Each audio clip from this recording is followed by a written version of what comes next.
Welcome to Monmouth Praise for October. We've a busy programme for you this time. You can go flying around St Mary's Church in Monmouth. Yes, really, flying. Just you wait. We'll share the joy of the Songs of Praise, a service organised by the people of St Denis at Llynishon. Learn about the history of one of Monmouth's oldest streets. And there is news from around our wonderfully varied ministry area. Welcome to Monmouth Praise.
A few weeks ago, we introduced you to Kate Jackson from Start to Finish Technology Company, who was using a 360-degree camera in St Mary's here for a training session. Normally, the technology is used for construction projects. Well, Kate has sent us a video she made using the data she collected and recorded then, and it is beautiful. It's as if you were flying around the inside of St. Mary's. So sit back and take a watch. You'll be transported in a way you couldn't have imagined.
This is Whitecross Street, just behind me.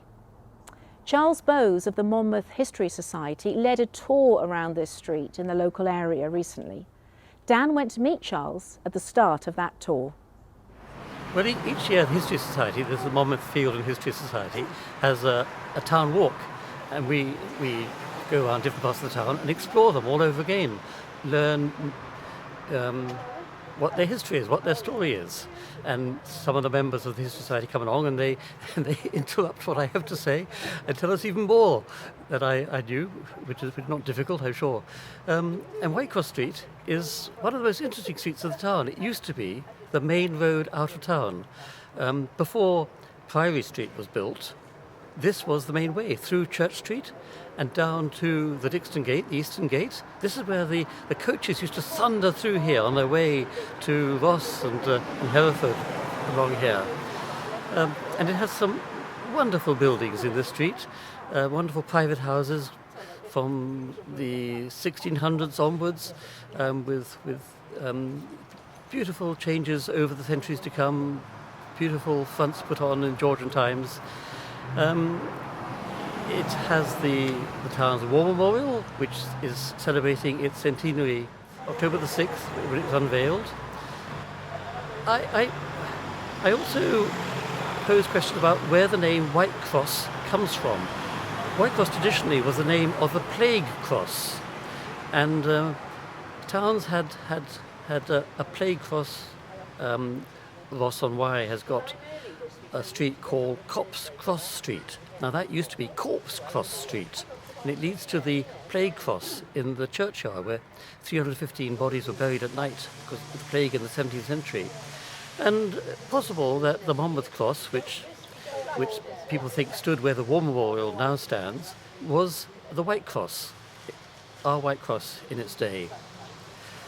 Behind the War Memorial is our first hospital, a house called Cantreff. The dispensary opened 1857, turned into hospital 1868, and it was from there that the Grand Civic Procession went in 1903 up to the new hospital on Hereford Road. So, and of course there's the Rolls Hall, which is the gift of John Allen Rolls, later Lord Legatt, to the town in honour of Queen Victoria's Golden Jubilee and of the 500 years since the birth of Henry V in the town. Magnificent gesture to the town. And of course there are lots of pubs along here as well, which every street in Monmouth had lots of pubs. We're actually standing outside one which is called the Portcullis. Portcullis is the sign of the Beaufort, the Tudor coat of arms. So, its significance in the history of Monmouth, the Beaufort history of Monmouth, is obvious. And there are other ones, the Labour in Vain, the old Nag's Head down at the corner, which is built into the old town wall. The old town wall takes us back to the times when the Normans were here. Before that, the Romans had a huge fort extending all over this area when they first conquered this part of Wales. There's so much history to tell here.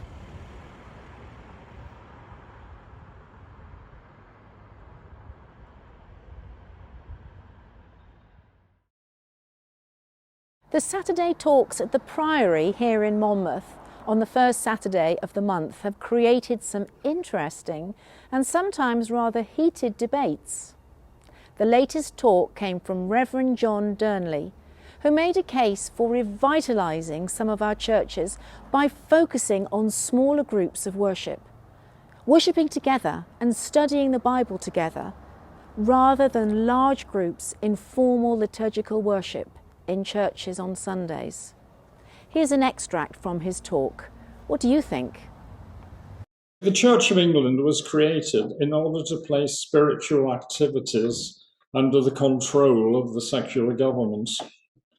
The intention, supposedly by God's will, was to create a temporal and spiritually controlled nation that rejected Roman Catholicism. But the COE almost immediately had problems from Protestants and non-conformity. But the trouble really is that numbers are dwindling and the church is becoming a place where old folk are to be found. And, of course, we will not be around that long. I think it's experiencing a slow-burning, almost irreversible crisis of decline. And I think that's because it centres on the main services on a Sunday, which are designed to teach. And it isn't about the relationships which people have with one another, which perhaps matter most. And certainly my experience has been that I have found small groups much more moving in terms of my faith than I have in going to church on a Sunday. Well, some 2,000 years ago, an extraordinary leader gathered together 12 very ordinary men and prepared them to lead out the faith that many of us follow today. His message was about relationships to God and to each other. And surely it makes sense, and it can't be too late to start again on that sort of a journey that Jesus' disciples successfully, if often painfully, travelled.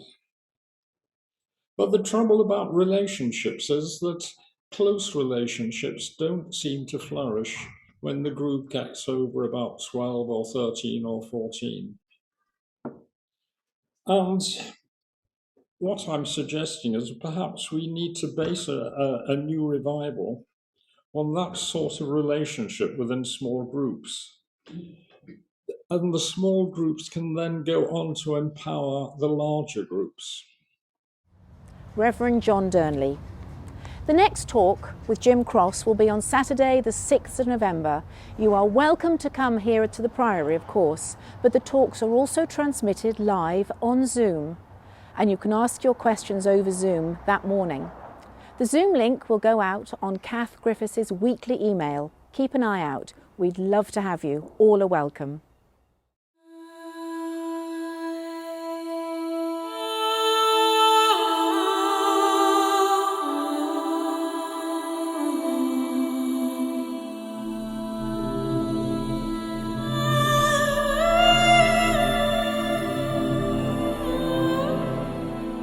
The word endemic is being used about COVID-19 these days rather than pandemic. We will learn to live with COVID the way we have learned to live with influenza. Not pleasant, but manageable, we hope. One sign of a return to a new kind of normal is the announcement of concerts and musical performances in our churches and halls. The Lidbrook Band and the Blaenavon Male Voice Choir are coming to St Mary's here on Saturday the 20th of November. That's at 3 p.m. Before that, the Monmouth Choral Society invites you to come and sing at St Mary's. Here's Sarah Prince from the Society. Hi, so I'm Sarah Prince. I'm the recently elected co-chair of Monmouth Choral Society. And I'd like to invite you to consider coming along to our Come and Sing workshop that we're having here at St Mary's. So we're holding that on Saturday the 13th of November, starting at 10 o'clock, lasting for a couple of hours and then having a bit of a sing through at the end. So the whole thing will take until about 12:30. And if you've never been to a Come and Sing workshop before, let me explain what it is, which is that members of the Monmouth Choral Society will be there, and we like to use these opportunities to sing through a new piece of music, to learn some passages from that music, and at the end of those couple of hours have sort of a run through of everything that we've learnt. And the idea is that anybody can come and sing with us. You do need to be able to read a piece of music, and we will provide the scores if you need a score, and basically to come along and have a bit of fun with us. And enjoy singing as part of a group, because we all know it's so good for us, isn't it, being part of a group, singing wonderful music, and having some fun. So if you're interested, all the information is on our website, which is monmouthchoralsociety.co.uk, and there's some details on there for you to use our ticketing facility. The event is free, and we will be asking for some donations, but we would ask that if possible you register in advance, because that simply just helps us manage numbers. And if you'd like to pre-order a score, then you need to do so by the 1st of November, and that will give us time to get that in place. So we are singing Gloria by Vivaldi, and it's a piece that is very jolly in parts, beautiful music. And Christmas, yes, so we've got plans to have a slightly scaled down Christmas concert. As many of you will know, we do a Christmas concert often at St Mary's. This year, partly because of numbers and because we're trying to manage all the COVID regulations and everything else, we are going to hold that at the church at Trellick, St Nicholas. And that's going to be on Sunday, December the 12th, starting at 3 o'clock, and that will be for about an hour. So again, all that information will shortly be on our website. It's not there at the moment, but it will be in due course, and you can register for tickets at that point. So do consider either of those, and we're looking for new members for the choir, so come and join us. Sounds like fun. And then on Sunday the 21st of November at 3 p.m, Chris Horner will give a solo violin concert. Dan went to find out more.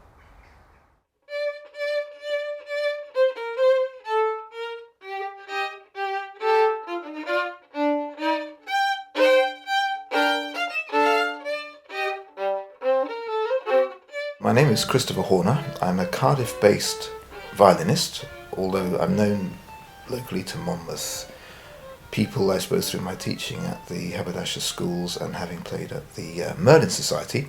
But this is the first time that I've actually done a solo violin concert, which will be at the beautiful Priory Church of St Mary's. And it is a wide-ranging programme. There's music by, as you might expect, Bach and Telemann, because when we think of solo violin, we tend to think of the Baroque. But also 20th century composers, and I will be playing the sonata by Prokofiev for solo violin, which didn't originally start life as a solo sonata. In fact, it was for the unison violins of the Bolshoi, but was then put together by Ruggiero Ricci, who then premiered it in Moscow in the late 50s. And then I'll be playing the Rodrigo Capriccio, which is a work I actually premiered in Wales. It's hard to prove to prove something, which of a work that was written in 1944. But Cecilia Rodrigo, who is the composer's daughter, assured me, having logged every performance that's ever happened of just about every work of her father's work, that although her husband, the noted violinist Leon Augustin Arre, has played it many times in England, it's never come over the border. So I premiered it in Wales in 2016 in a few concerts, and have played it since. And so this will be its first Monmouth outing. So that's a rare piece. And then better known is the Isaïe Ballade number 3. That's one of 6 sonatas he wrote, all dedicated to famous violinists. This one to Georges Enesco. So this will be a programme, a 2-parter, which is by ticket, but I have deliberately made it free of charge for the 18s and under, because I want to encourage the younger audience to come, but they will have to buy their own tea and cakes.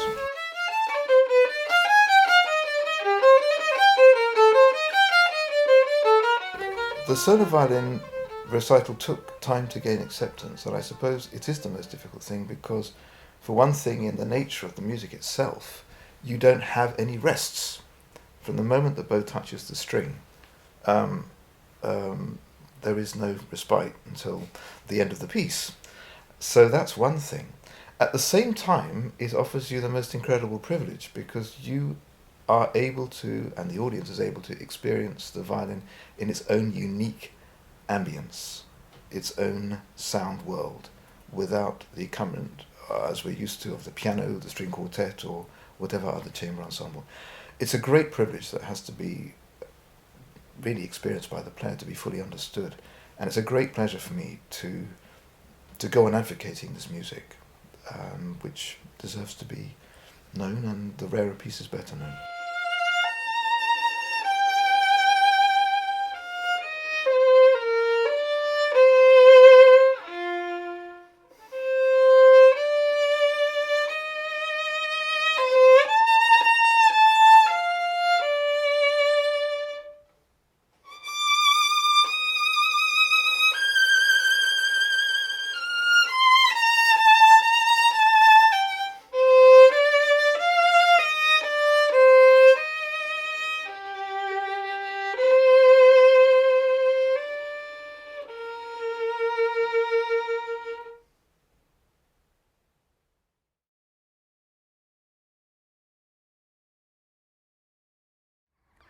To end this Monmouth Praise for October, we're going to share some highlights from different events around our ministry area, starting with a wonderful Songs of Praise organised by the people of St Denis's in Clinician. Join us next month. Look out for the printed magazine due out next week, and please get out your smartphones. Make a short video or take some pictures of the things you and your church are doing and send it in. Here's the email address. These videos have been vital in keeping us together during some tough times and will help us rebuild our church fellowship.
today's Harvest Day, and we're saying thank you to